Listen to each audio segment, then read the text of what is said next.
Bueno, ¿te parece que empecemos por un medio más con la obra? La última sí. Falta mucha gente y si seguimos esperándolo, no vamos a atrasar exageradamente.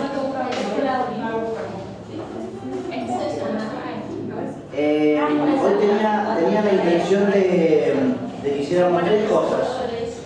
La primera cosa que tenía la intención de que hiciéramos era hacer un pequeño repaso, comentándolo, charlándolo del tema del parafraseo. El doctor Tura me pidió que enfocara algunas herramientas del proceso de mediación. Entonces me pidió que hablara del tema del parafraseo, que ya medio lo hablamos, pero bueno, lo podemos reiterar y repasarlo desde todo. Y en relación con ese tema, hacer una pequeña ejercitación que ya les comenté, que es una técnica que ya se va a decir cómo se hace, pero que les comenté una anécdota relacionada con esa técnica. Y después les voy a hablar un poquito del tema de la pregunta, que es una herramienta fundamental del mediador y que a veces es un poco difícil abordarla porque hay muchas maneras de hablar de la pregunta, muchas clasificaciones distintas. Entonces yo hice un pequeño PowerPoint mínimo con algunas, creo que casi lo fundamental sobre el tema, como para alguien que se acerque a una negociación o una mediación. Y después, si podemos, volvemos a recrear el tema del roleplay de mediación que hicimos la semana pasada. Se hubiera sido estupendo, creo que no estamos los mismos de la mediación que cortamos, ¿no es cierto? Hay algunas partes, sí, algunas.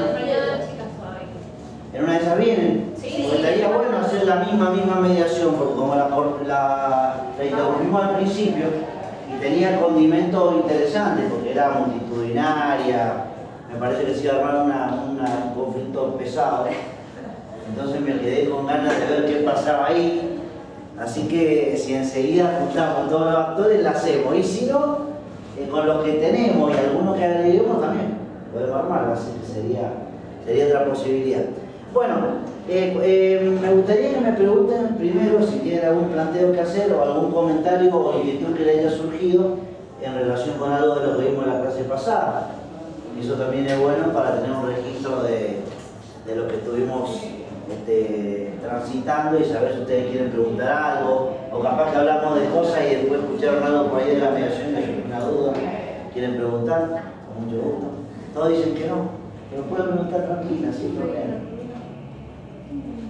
Más o menos, bueno, y si no surgirá alguna pregunta en relación a lo que vayamos hablando y lo que vayamos desarrollando ahora. Cuando hablamos el otro día de la mediación, nosotros arrancamos explicando en primer lugar el encuadre de mediación, ¿está bien? Y cuando hablamos de ese encuadre, dijimos que se daba en qué momento del proceso de mediación. Al comienzo. ¿Y ese encuadre qué contenía? O sea, ¿cómo estaba constituido? ¿Qué lo conformaba?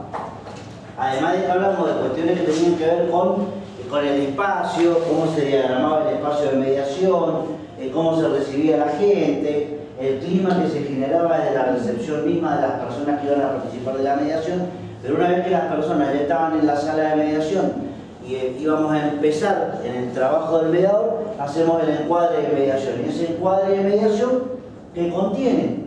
¿Qué cosas lo conforman? ¿Qué características? Las características del proceso de mediación.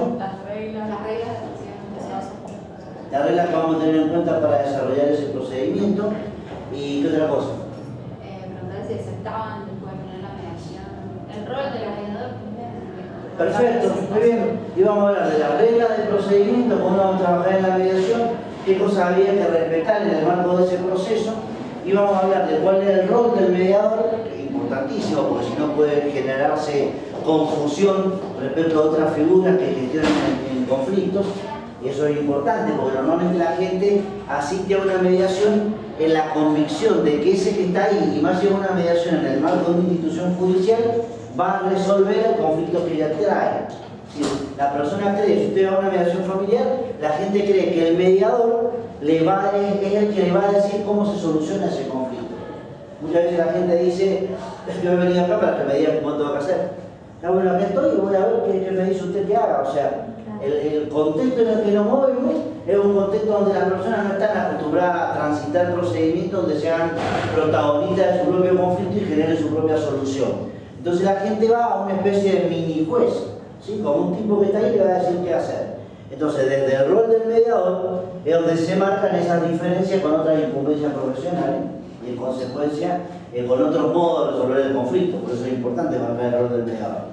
Y como final de todo ese encuadre, se vuelve a un principio rector que es la voluntariedad.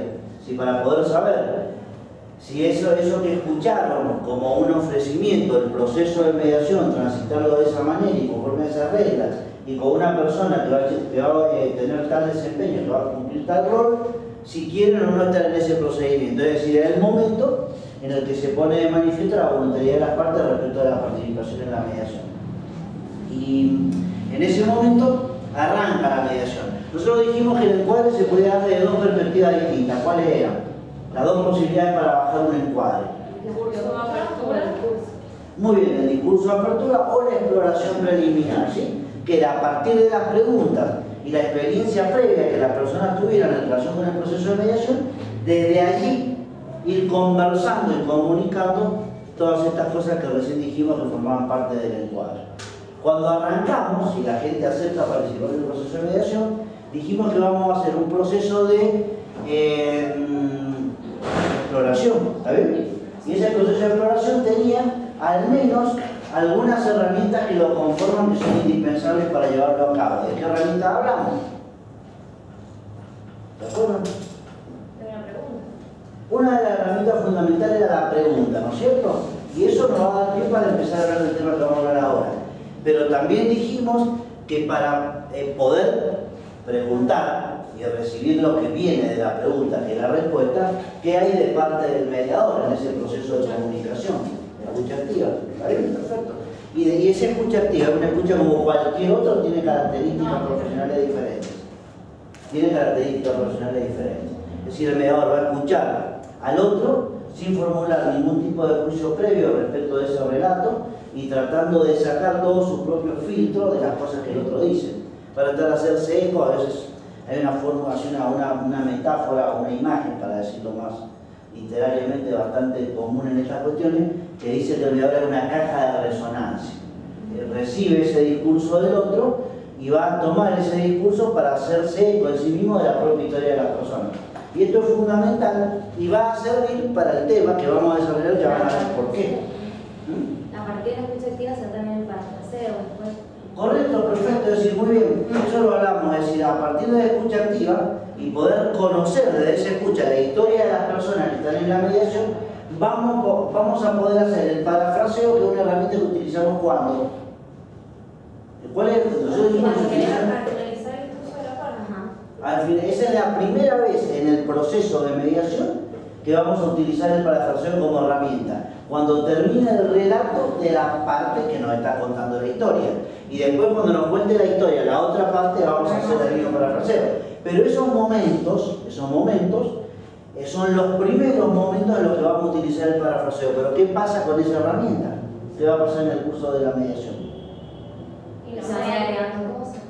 Con la herramienta del parafraseo, Se va a utilizar cada vez.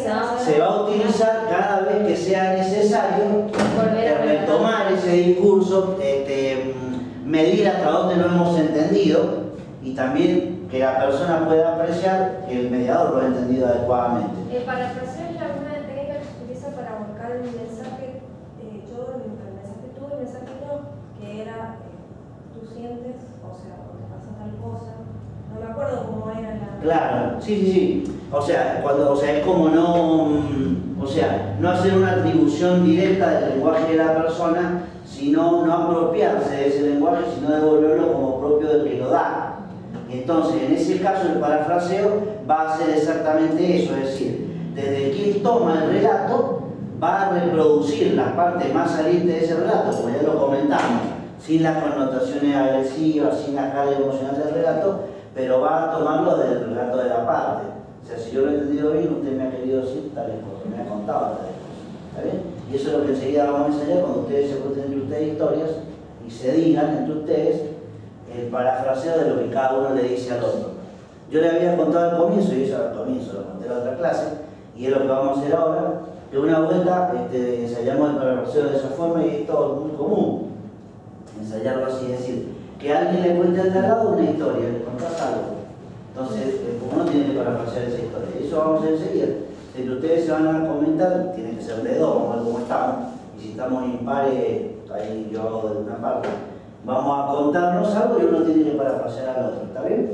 Esto se utiliza como técnica de entrenamiento del parafraseo, y también me acuerdo que cuando Folger en los talleres de él desarrolla el método transformativo, también hace ensayar ese parafraseo con su propio estilo. Nosotros dijimos que tenía diferencias, si se acuerdan ustedes, respecto de la formulación tradicional del parafraseo. Bueno, antes de hacer ese ensayo del parafraseo, vamos a hablar de la otra herramienta importante, y que yo intenté hacer un pequeño PowerPoint para sistematizar un poquito el punto, que es el tema de la pregunta. ¿Quería ver la ventana? Es que se abre de allá, hay que tirar de arriba. Tienes que pararte, porque vos sos muy alto y vas a poder hacerlo. Ahí arriba, eso, muy bien. Bueno, era probable que el cosito arriba estuviera enganchado, pero no estaba, así que podés... Si gira, se va a sostener con esa tanza que tiene ahí, así que no se va a romper. Bueno, entonces, una de las herramientas características de la función del mediador, del rol del mediador, es la pregunta. ¿Está bien?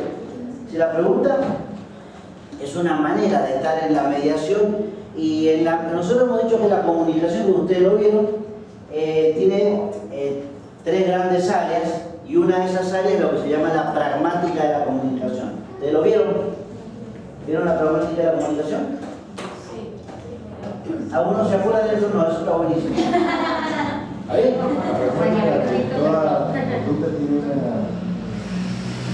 interpretación de acuerdo al contexto que se da. Bien, muy bien. A ver, espera, está bien. O sea, la teoría de la comunicación está conformada por tres grandes áreas. ¿Está bien? Si lo vieron, capaz no se lo vieron en el curso, capaz que lo veo de otro lado. Y esas grandes áreas de la teoría de la comunicación son la semántica, la sintáctica y la pragmática. ¿Está bien? Y el área que más se estudia, sobre todo en el campo de los métodos alternativos, es la pragmática de la comunicación. Porque la pragmática de la comunicación es ¿qué? El modo, ¿a qué se refiere? A la conducta. Claro, al modo en que la comunicación influye en la conducta. Perfecto, muy bien. Claro, que ahí vimos los 5 axiomas. Impecable, a eso iba, tal cual, bárbaro. Es decir, esa es la pragmática. Y en la pragmática están los 5 axiomas de la comunicación. Y uno de esos axiomas dice que toda comunicación es simétrica o complementaria, ¿está bien? Sí. Según el lugar que ocupan en la relación esas dos personas que se comunican. Y va a ser simétrica cuando los que comunican están en un plano de igualdad entre sí. Y va a ser complementaria o asimétrica cuando haya una desigualdad entre una parte y la otra. ¿Estamos de acuerdo? Si nosotros nos fuésemos a tomar un café todos y empezamos a hablar, qué sé yo, de la política nacional o de alguna cuestión que tenga que ver con la paritaria de Mendoza que ustedes leyeron en el diario. Yo leí en el diario y me preguntan, ¿y usted, profesor, qué opina? Y empezamos a hablar en esa dinámica, vamos a tener una comunicación seguramente complementaria, es decir, estamos todos simétrica, estamos todos en un mismo nivel, hablamos de lo mismo. O si yo me voy con él y digo, ¿quién juega esta tarde? Y empezamos a hablar del partido y de la Copa Libertadores. Vamos a tener una comunicación simétrica, pero cuando yo estoy dando la clase estamos en una comunicación complementaria, ¿está bien? O asimétrica. Y exactamente eso pasa también en el proceso de mediación, en la mediación, porque el mediador es visto por las personas como el que tiene el saber que se va a desarrollar ahí. Es el que tiene aparte le decimos a la gente, le explicamos todo. Le preguntamos si quieren estar con nosotros, que somos los que vamos a colaborar con ellos. Hay una atribución de un cierto poder, que ese poder tiene que ver con el conocimiento que tiene ese que está sentado ahí, que dice ser mediador. ¿Está bien? Entonces, ese poder y ese conocimiento da una posición asimétrica del mediador respecto de las partes en la mediación. ¿Está bien? Porque relacionalmente, la gente entiende que esa persona tiene un rol o una preponderancia mayor y el que va a ayudar a resolver el conflicto. Y una manera de detentar esa asimetría que se manifiesta en el proceso de comunicación es con la pregunta. ¿Está bien? El mediador en una comunicación asimétrica detecta el poder de la pregunta. En el proceso de comunicación, de mediación, perdón, es el mediador el que va llevando a las partes con la pregunta. ¿Está bien? Lo cual no quiere decir que las partes no puedan preguntar, también lo hacen. Pero el que detenta el poder de la pregunta y utiliza la pregunta como un modo de conocimiento es el mediador. Y la pregunta es un modo interrogativo de estar en la mediación.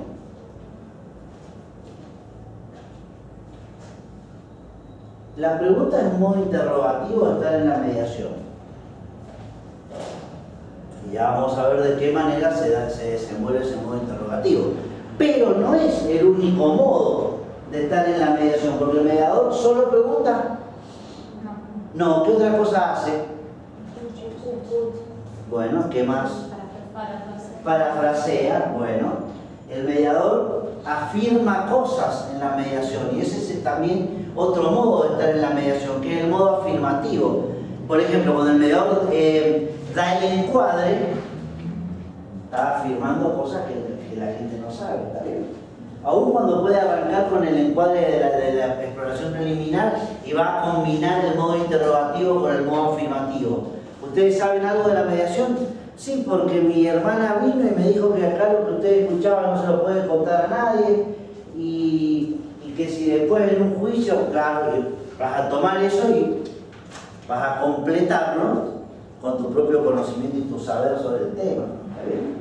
Esa confidencialidad se completa con tales características y se la vas a contar a la gente.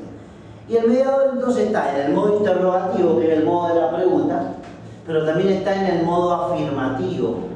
El mediador cuenta y dice y afirma cosas respecto de la mediación.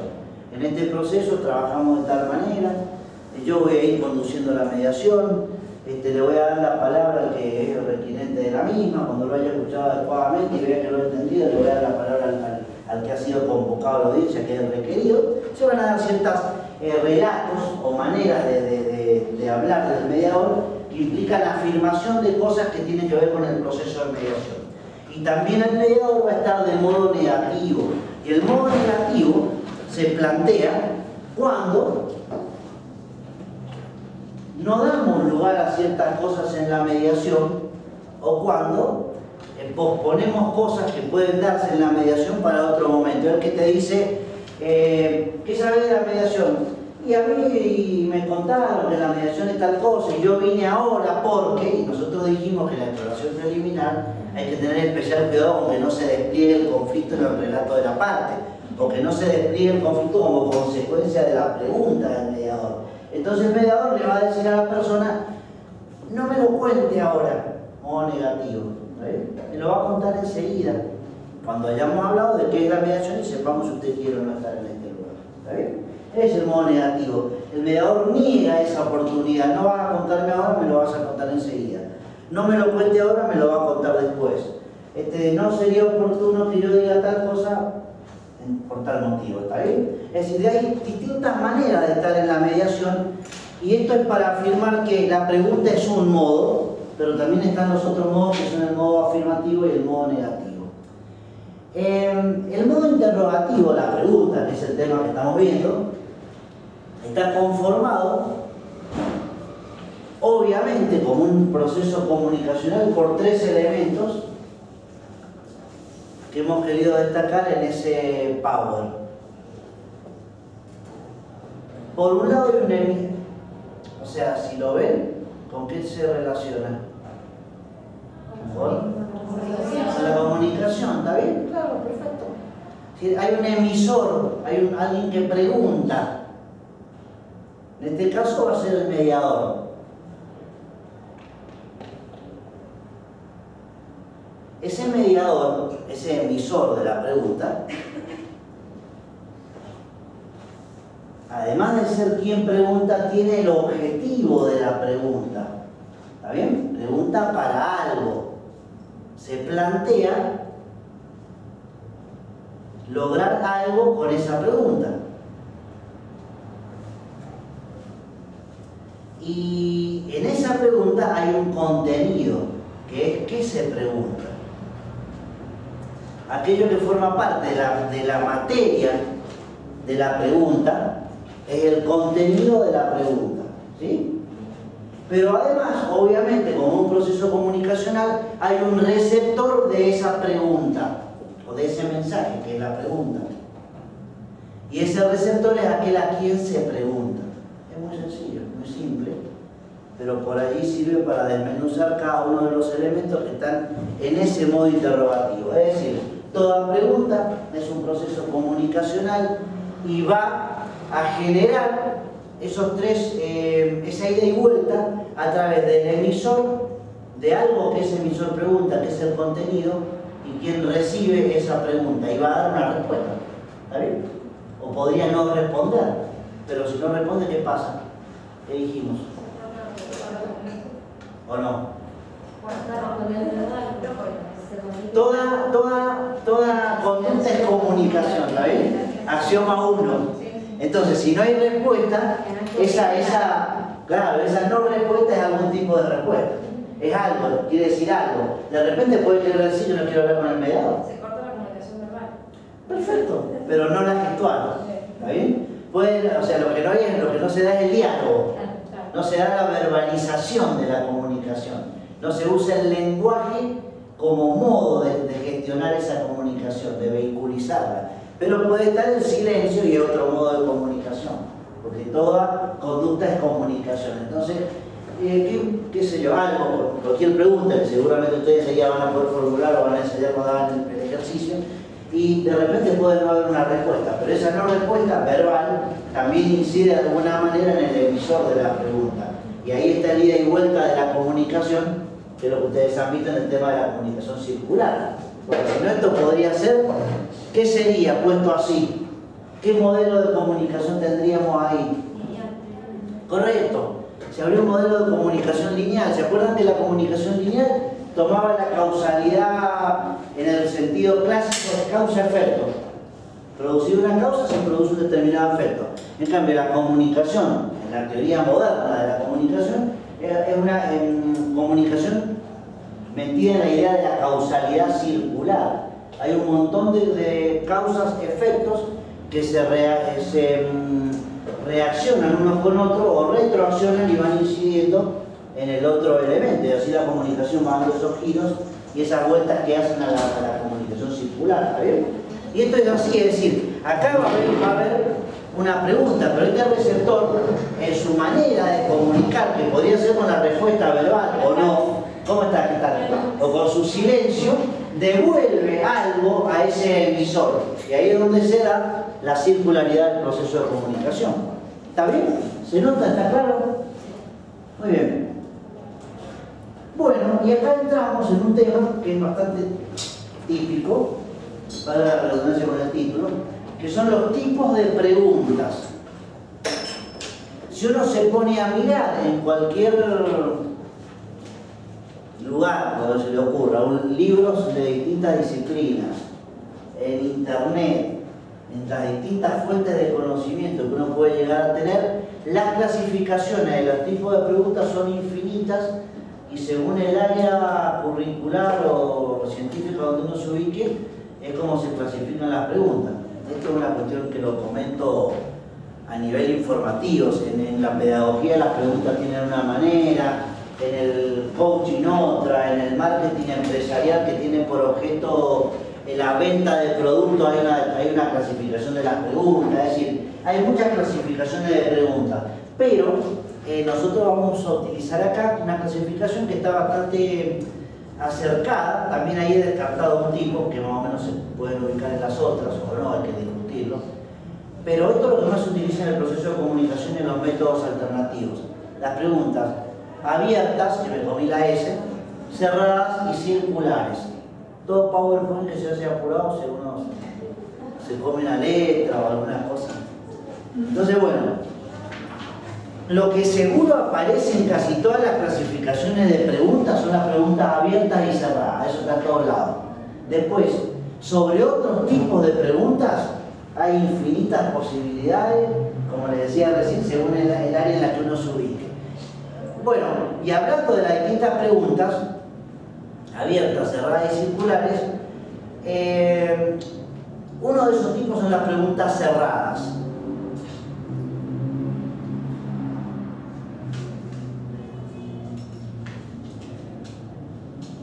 Las preguntas cerradas se consideran motores de información. Generalmente apuntan a una respuesta concreta.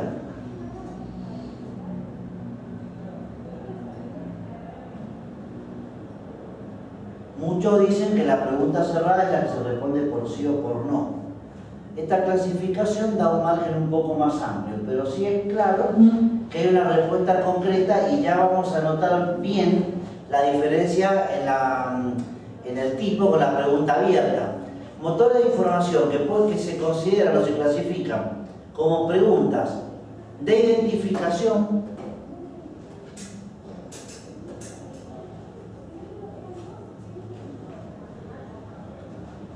¿este era el sujeto que usted vio en la esquina cuando a la señora le desapoderaron la cartera? No. A ver, identificación. Sí, bueno. Por sí o por no. De opción. Es otro tipo de pregunta cerrada que permite elegir entre una u otra alternativa. Entre esto o aquello, ¿con qué se queda? ¿Me quedo con este o con el otro? ¿Está bien? De opción. Y definitivas, que son las que cierran la pregunta con la afirmación o la negación, que es como normalmente se da la pregunta cerrada. Generalmente cuando uno va el concepto más básico y más conocido de la pregunta cerrada es que nos digan la pregunta cerrada es la que se responde por sí o por no. Eso es lo que dicen casi todos los libros. ¿Está bien? Que hemos dado una vuelta un poquito más amplia diciendo que son preguntas que tienen respuestas concretas, que son motores de información y tienen esas tres posibilidades de clasificación, como preguntas de identificación, de opción o definitivas. Y frente a la pregunta cerrada está lo que se llama las preguntas abiertas. Acá sí puse la S por suerte. Que son motores de conocimiento. Permiten ahondar en el relato de las partes, en lo que alguien dice respecto de una historia determinada.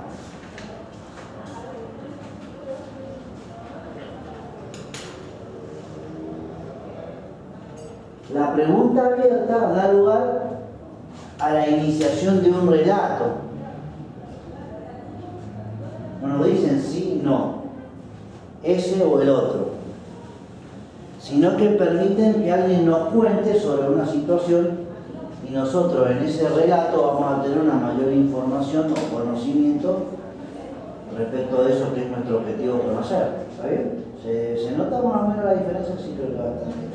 Seguramente además tal vez lo han visto en otros campos, en otras disciplinas. Y las preguntas abiertas como motores de conocimiento se pueden clasificar de esa manera que tenemos allí. Se dice de clarificación,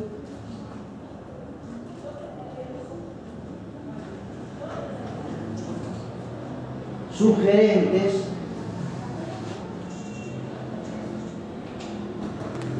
proyectivas. Enseguida vamos a ver ahí una relación entre estas y las que vienen, que se vinculan con el pensamiento o la emoción. Otro modo de pregunta abierta es lo que se llama la pregunta de prueba,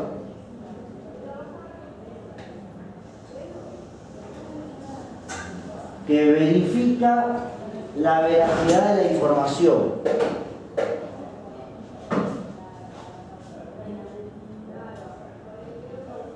Y por último, como pregunta abierta, las preguntas situacionales o hipotéticas.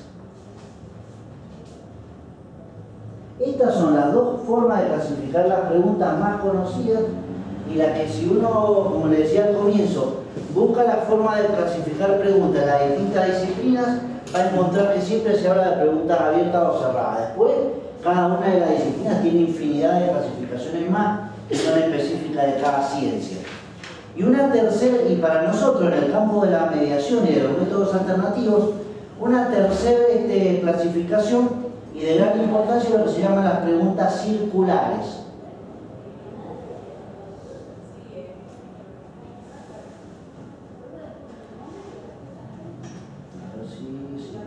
Las preguntas circulares proponen provocar un desplazamiento. Ya vamos a ver hacia dónde o qué posibilidades nos dan. Son, en cuanto a sus características, abiertas en su construcción.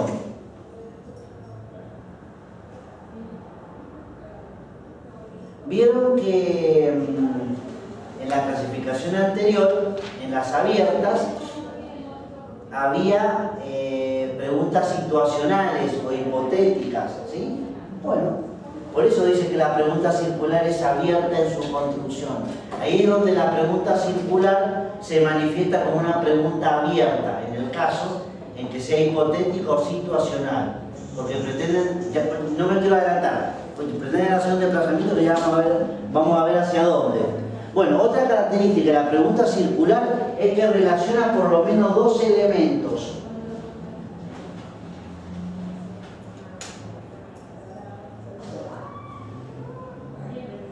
Esos dos elementos tienen que ver justamente con el desplazamiento que voy a generar entre una cosa y la otra. Cuando hablemos de los distintos desplazamientos, ahí van a ver cuáles son los dos elementos.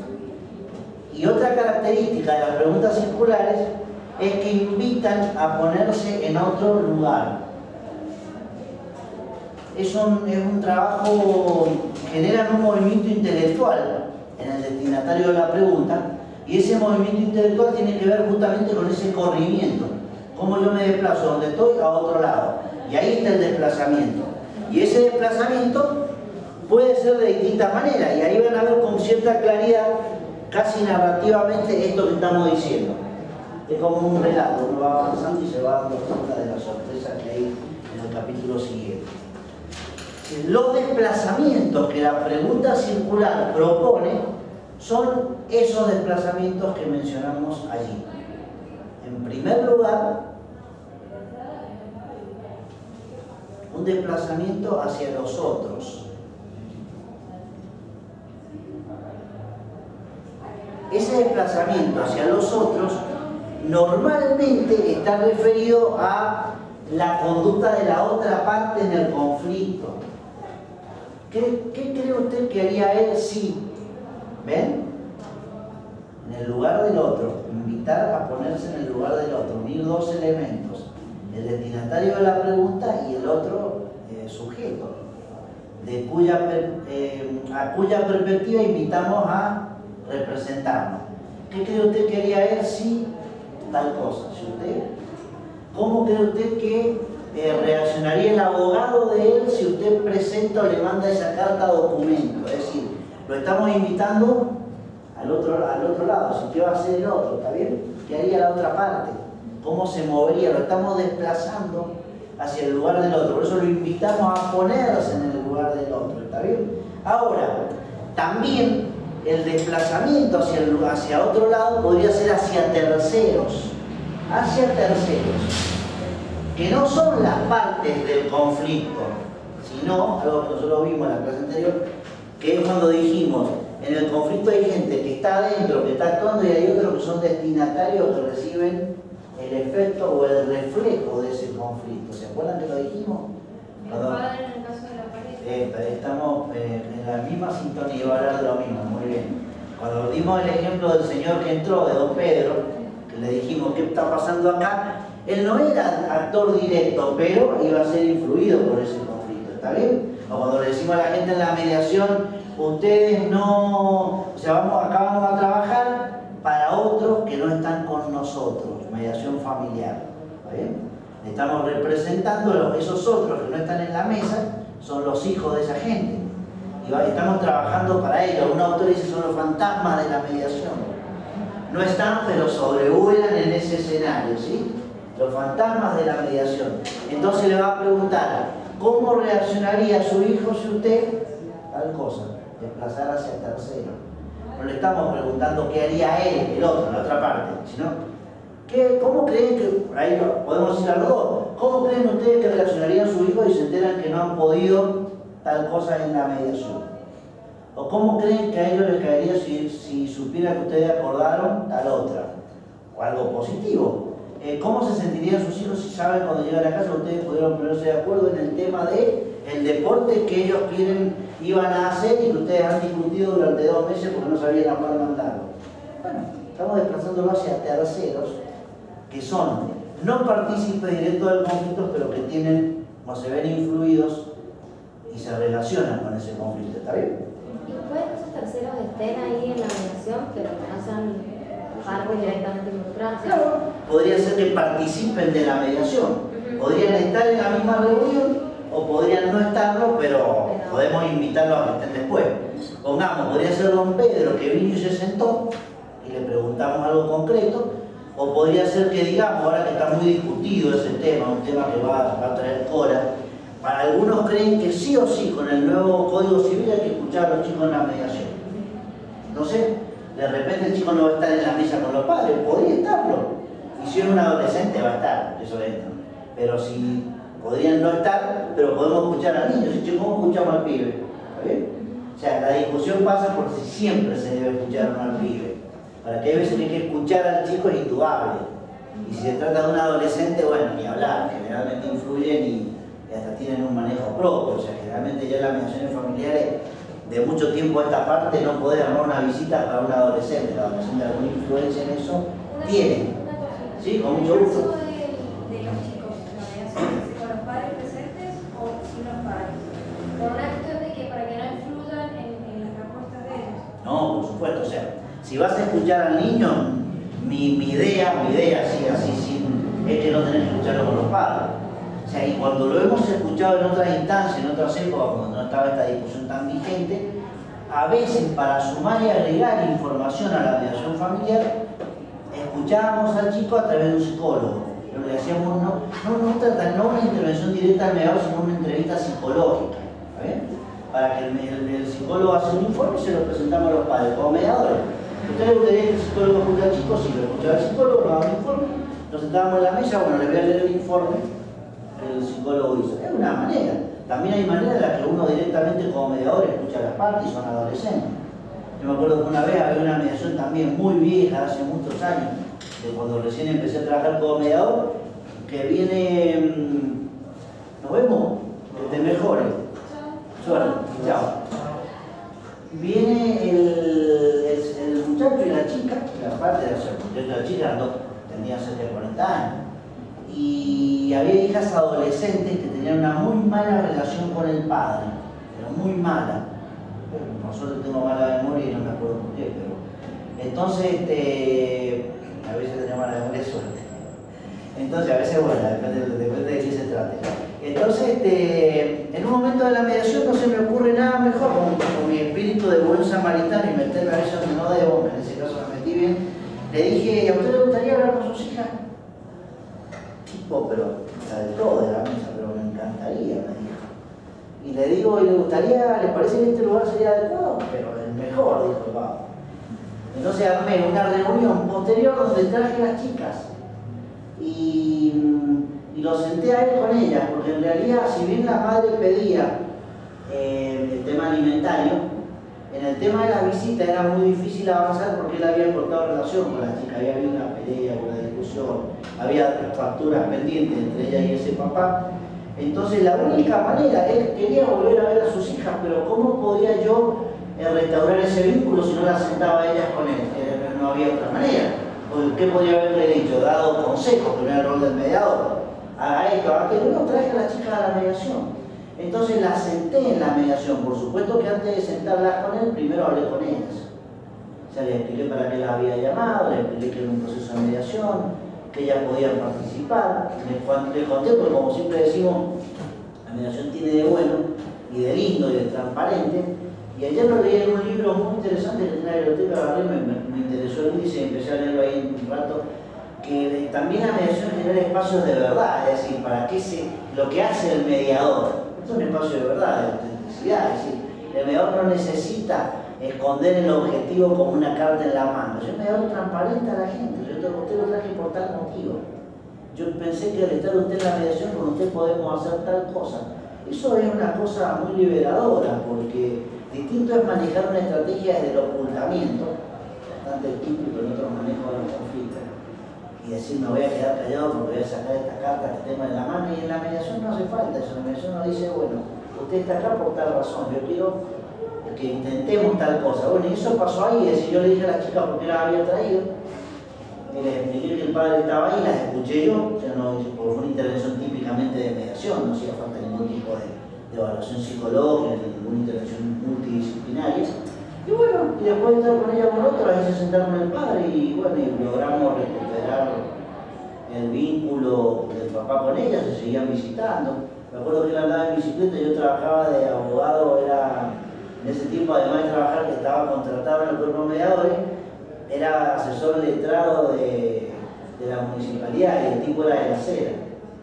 Entonces por ahí lo cruzaba en bicicleta y me decía, todo bien, doctor, me decía el tipo. Yo, porque la mediación había generado ese reencuentro con las hijas, que la verdad que fue muy emocionante. Y bueno, pero en ese lugar, o sea, hacer entrar al menor a la mediación y trabajarlo desde el lugar del mediador. O sea, que es un poco lo que hablamos. Hoy está muy discutido, pero yo creo que cuando se habla de traer a un niño a la mediación, hay que ver para qué lo traemos y cuál es el motivo, porque tampoco podemos desnaturalizar la mediación metiendo de prepo un chico en una audiencia.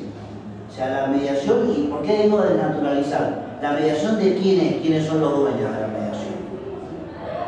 Las partes. Entonces son las partes las que marcan por dónde vamos a ir y qué es conveniente o no en el proceso. En todo caso, el mediador, si cree que algo es útil, lo va a sugerir con la pregunta, pero no va a traer al chico de prepo. Por eso digo que sería un contrasentido con el espíritu de la mediación, creer que siempre sí o sí los chicos tienen que estar en la mediación. Si los chicos van a estar en la mediación cuando sea conveniente por algo, traerlos a la mediación, que es otra cosa muy diferente. ¿Está bien? Si no, sería de alguna manera imponerles un procedimiento, y no es la idea. Así que bueno, entonces ese es el desplazamiento hacia tercero. Hay preguntas que tienen que ver con quienes no son partes, pero que de alguna manera son los fantasmas de la mediación y por lo tanto se relacionan con el conflicto. También, ahora me comí la E en vez de la S, el desplazamiento hacia la relación. Lo escribí tan rápido esto, antes de venirme para acá estaba buscando elementos, sistematizándolo y dije, no hubo mucho tiempo de verlo. Bueno, puede haber otro desplazamiento que es el desplazamiento hacia la relación. Y eso tiene que ver con la pregunta que representa en la parte cómo afectaría un determinado hecho, un determinado acto, alguna cosa que propongamos, la relación que tiene con la otra. ¿Está bien? ¿Cómo cree usted que tomaría a su vecino el otro día en la mediación si se entera que usted va a cerrar por cuenta propia el lugar para que los perros no lo persigan más cuando sale de moto? ¿Se acuerdan la primera mediación que hicimos? Si lo va a tomar muy bien, bueno, vamos a preguntárselo a ver si es verdad. Bueno, él me ha propuesto que va a cerrar el predio, o cuéntele, pues no le decimos me ha propuesto, mejor cuéntele. ¿Qué me contó usted recién a mí en la privada? Bueno, yo le dije que podía cerrar mi lote, y al cerrar el lote los perros iban a estar libremente dentro del lote y ya no lo iban a perseguir cuando salía el moto, va a poder salir tranquila del trabajo. Fantástico, dice la otra. No me esperé una propuesta tan excelente y encima ni siquiera me está pidiendo que ponga plata, yo no lo dice que no quiere ayudar. Pero bueno, es decir, eso es preguntarle cómo cree usted que tal cosa influiría en su relación con el otro, desplazamiento hacia la relación. ¿Está bien? ¿Es claro? ¿Se nota? Y por último, la pregunta circular puede generar un desplazamiento en el tiempo. Como a veces juega con